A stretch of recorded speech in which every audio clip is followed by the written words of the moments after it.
Mbetemi tek aktualiteti dhe që të ngjarja e ditës së djeshme edhe zhvillimet e ditës së sotme. Me mua në studio është bashkuar zoti Aslan Dojani, ish drejtues policie. Faleminderit që jeni këtu. Faleminderit për ftesë.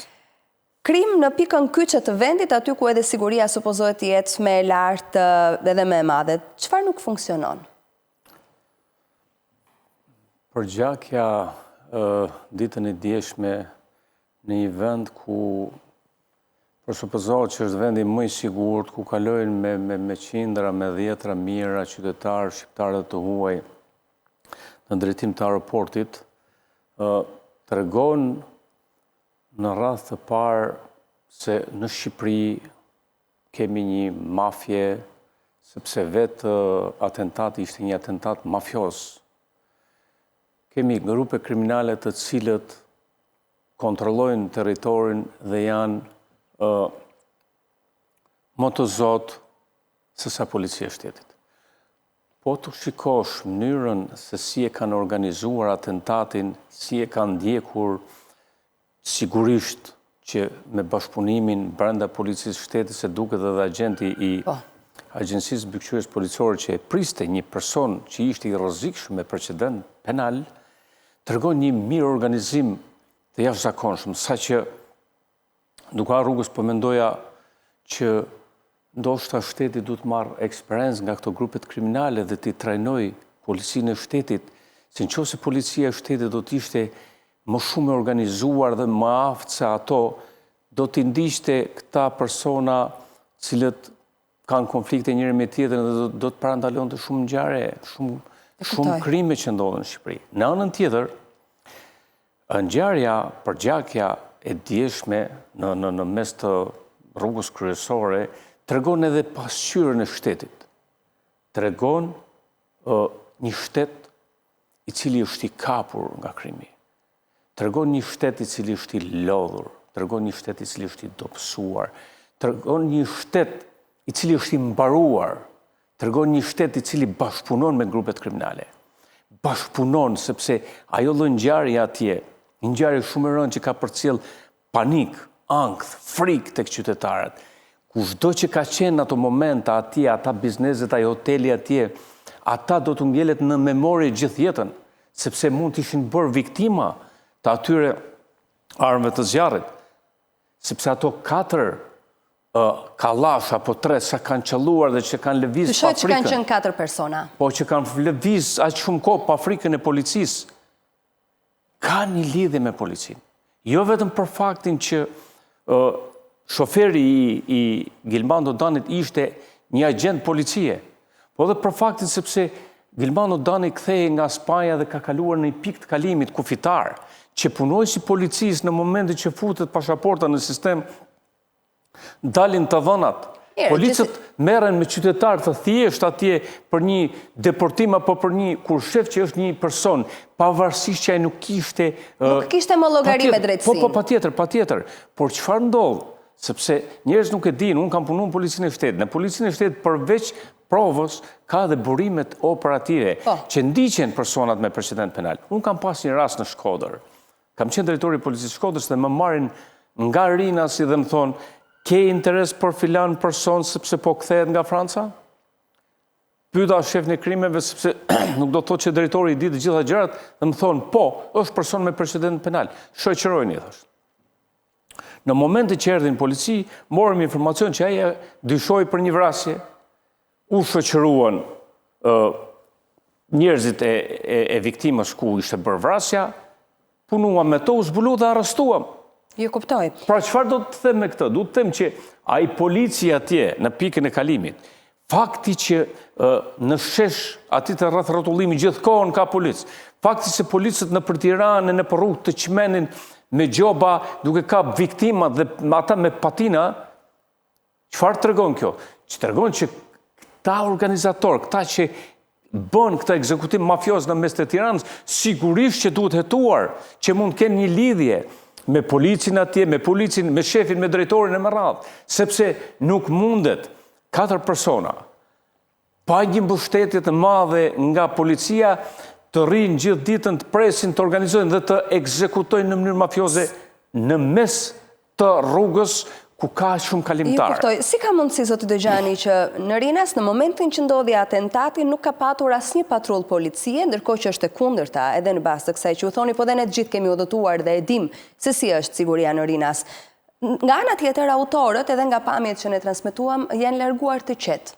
Po, pra, pikërisht. Janë njoftuar patrullat për të mos qenë aty në atë moment. Pikërisht këtë sa po thash, pra, unë dyshoj nga mënyra e organizimit, se si është bërë ky ekzekutim mafios, dyshoj që sigurisht që këto kanë lidhje, sepse thash që në momentin që kalon pikën e kalimit, kalon Gilmando Dani, nuk është duke kaluar një qytetar i thjesht, po një person që ka një barë të madhe, një background madh kriminal në shtëpinë, që e dinë gjithë qytetarët. Dhe sigurisht që po të njoftonte polici në pikën e kalimit që po vjen, po kalon filani ose po ik filani, qoftë edhe për ta mbajtur në kontroll me shërbimet të policisë kriminale, ku shkon ky njeri, këtë takon, për të zbuluar një grup kriminal që ne dihet publikisht se kush është tu, atëherë unë bëj të dyshoj dhe kërkohet një hetim.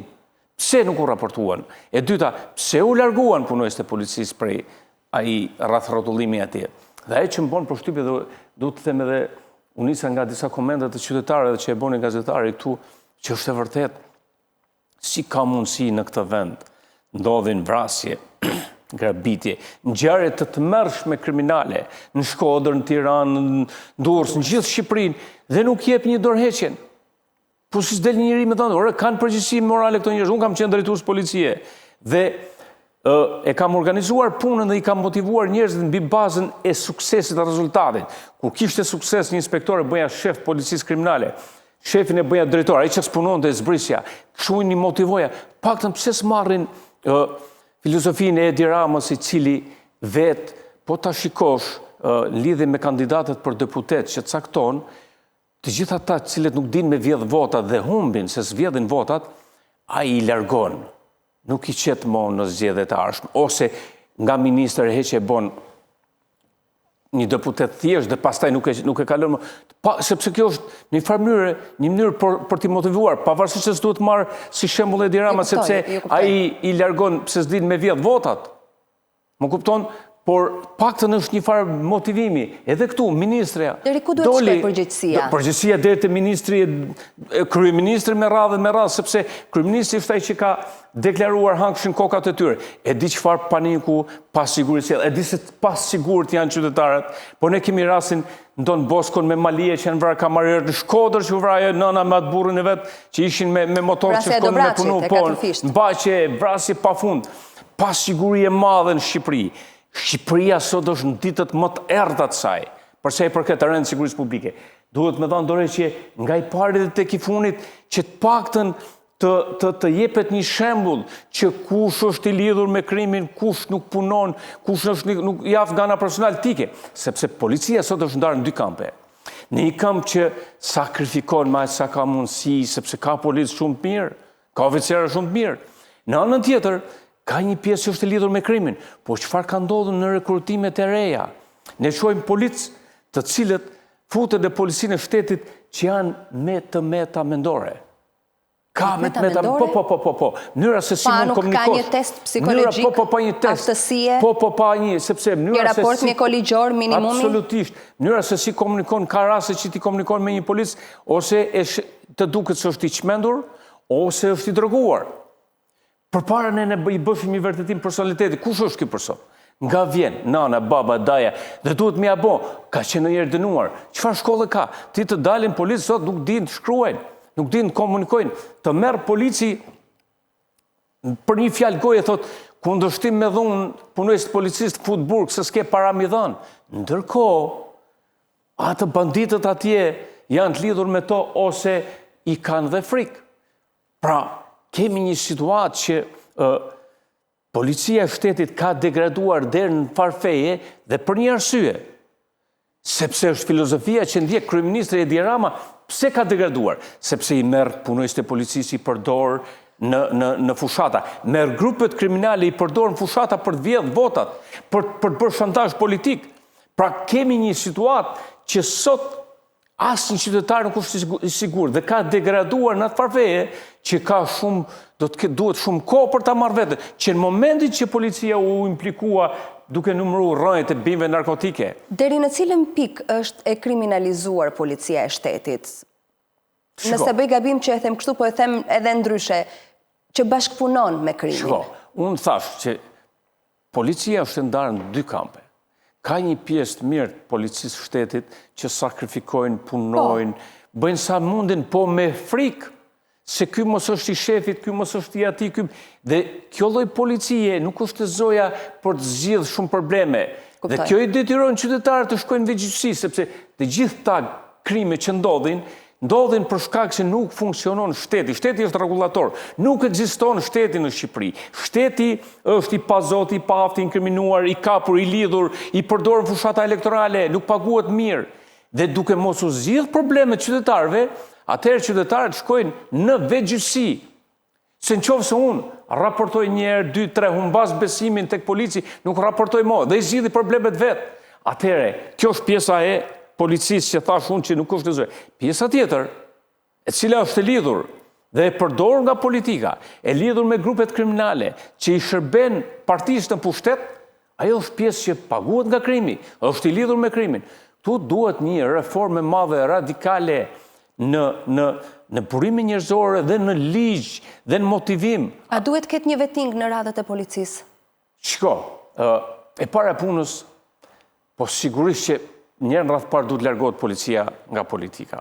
Duhet kemi një polici të pavarur, një polici të aftë nga ana personale. Bëjmë gjithçka, ne paguajmë taksat, kemi një policë që na shërben ne. Ja, tashmë me atë që kryeministri tha, ndjes që ndërpres që ministri i Brendshëm nuk do të ketë punë në thonjza me policinë e shtetit. Duke e larguar në një farë mënyrë, duke qenë se ministrit janë poste politike, policia tashmë nuk do të jetë, ose ministri i Brendshëm nuk do të ketë punë me policinë. Shko, e thënia me të bëmen janë shumë largë. Teorikisht dhe praktikisht ka ca barsaleta, kështu që nuk po duhet i them këtu, po teorikisht po ta dëgjosh Ramën duket vetja se ky njeri e do Shqipërinë, se ky njeri nuk e ka shit Shqipërinë, se ky njeri s'ka shit sovranitetin e vendit, se ky njeri me gjithmonë i dhem shpirti për këta ngjarje, do të bëjë gjithçka. Por praktikisht, çfarë bën ky njeri? A kemi ne me 10 raste ku edhe drejtues të lartë policisë së shtetit janë implikuar, kanë dalë të lidhur me grupet kriminale? A kemi në raste pafund që policia përdoret për zgjedhjet e pushtetit qendror dhe pushtetit vendor? A kemi në raste pafund kur vetë kryeministri kërcënon gjyqtarët, prokurorët, ky thot ka dalë jashtë, ka bo këtë vendim e ka bo atë vendim, duke ndërhyrë në sistemin e drejtësisë. A kemi ne një kryeminist kur i bën thirrje policisë, dilni kërkoni vota për Partinë Socialiste mas zgjedhjeve? Pra shiko se çfarë hendeku i madh është midis asaj çfarë thot dhe asaj çfarë bën. Kryeministri ndryshe flet, ndryshe vepron, ndryshe mendon. Domethënë, nuk është një njeri stabil i cili me të vërtet, sepse bëhet rendi sigurie publike. E di çfarë duan? Duan 12 drejtor policie dhe një drejtor i përgjithshëm, të cilët tu japësh garanci për të luftuar krimin. Unë kam qenë drejtor policie në Fier, në Shkodër, në Gjirokastër, dhe po ta them unë, pyetni, në kohën që ka qenë Aslan Dogjani atje, kriminalat du gjenin vend, se nuk mund të rrishin me një vend me mua. Ashtu si të tërgoj edhe rasti kur politika vetë, në një rast në Shkodër, kapim një person kërkim kishë bo një vrasje, shku me dhe rrëthum, na qëlloj, na plagosi një polis tonin, gjithsesi arrestuam. Atë ditë vjen Fatos Nano në Shkodër, ishte kryeministër. Një deputet i Partisë Socialiste i thot, zoti kryeministër, ky drejtori është i djathtë, thot, e ka filluar të kap njerëzit tonë. Por unë nëpërmjet prefektit, gjesh licencës ja shpjegova rastin dhe thash, ore, kemi pasi përplasën 4 mëngjesit, na ka plagosi polis, se kemi kap atë autorin e vrasjes. Gjergji ja kishte shpjeguar, i thot deputetit Partisë Socialiste, ish kryeministri Ramet Pas tani, Fatos Nano, i thot, kush është ai që ka policia? Çka ka bërë? Thot, ka vrarë një vetin, një polic. Kishte qenë oficer, kishte vrarë policin. I thot, o deputet, i thot, se s'po ja përmend emrin. Po pse, thot, ne njerëzit tani kemi kriminala? Dhe aty zihen, si ishin duke hangër drek, zihen, i thot, do të rrëzoj qeverinë, me nërë me thonë, i thot, ti s'mbon do të asgjë. Pra, çfarë du të them? Në qoftë se ne krijojmë një polici e cila është e pavarur me 12 drejtor, jo mo, 12, një drejtor të përgjithshëm, që tjetë jaftë nga ana personal, që t'u jepet fuqi, autoritet ligjor që këta kanë në fokus vetëm krimin, krimi është prej kartoni para shtetit. Shteti është prej kartoni me qenë të fshin, por nuk duan. Duan t'i mbajnë njerëzit në frikë, në panik, t'i poshtrojnë, t'i dhunojnë, t'i bëjnë të largohen nga Shqipëria, që të rinë vetëm për karriken e tyre. Duhet reagim popullor nga çdo qytetar i Republikës Shqipërisë, mos sa presë se nesër mund t'i ndodhë vetë, dhe të godinen bandët dhe grupet kriminale dhe mos t'i detyrojnë qytetarët me bove gjyqësi. Më falë se ndoshta do të bësh pyetje, por unë e kam treguar edhe po e tregoj rastin sot takova administratorin e pallatit të lagja ime, 70 sa vjeçta, më dhunon ky ish pronari që ka zaptuar oborrin e pallatit, tani ja kanë marrë një pjesë, por që ja kanë marrë krejt, se ka kundërshtuar, ka legalizuar kundërshtim me ligjin, ka vjedh 210 metër kopshin publik të shtetit dhe bashkia nuk shkon mu bo pa në proces gjyqësor që e kemi quar ne, e thot më rafi para 2-3 ditë, thot unë burri vetër jam, thot për zotin ka me vepru vetë, me bo vetë gjyqësi. Më tha një fjallë dhe më të rani, thash jo, në asim mënyrë, shteti ka ligje. Dhe të policia, pa tjetër. Po 20 herë ka bu denuncim ai zotërie, po si nuk vjen njerë policia, ore me shoqëru, me qunë komisarat me thënë, ore zotëri, pse i le plerat në e kuptoj, rastet tilla pa diskutim që ka plota dhe duhen ndjekur. Pse ti rraf administratorin e pallatit, pse ke dhunuar, pse ke zaptuar pronën publike, pse rraf 20 herë një plak që dhi për 200.000 lek atje, që japim ne, ka 20.000 lek muj, që japim. Pra kjo i bën qytetarët që të mos kenë mo besim tek opinioni, tek policia. Kjo bën qytetarët që të bëjnë vegjyqësi. Kjo bën edhe ata kriminalat që dalin ekzekutojnë atje, se po të kishte vepruar policia ti mande në kontroll, ishte parandaluar. Nuk do ishte kjo pikë, patjetër. Ne nuk duam edhe një kriminal të vritet. Ne duam që edhe ai kriminali të jap llogari, të vuaj dënimin. Ne nuk jemi inkuzicion, ne nuk jemi për të ekzekutuar njerëz. Shteti është për të parandaluar, për të vënë para përgjegjësisë penale ata të cilët kryejnë krime dhe për të shërbyer njerëzve të thjeshtë. Dua t'ju pyes në lidhje me një reagim të kreut Partisë Demokratike zoti Berisha, i cili ndër të tjera ka thënë që viktima Gilmando Dani dhe personi i mbetur i plagosur antari i agjencisë mbikëqyrjes, pjesë mbikëqyrjes policore Mustafa Shaljani kanë qenë financues të një deputeti në zgjedhjet e 11 majit, i cili sot është ministër, e ka thënë dhe me emër.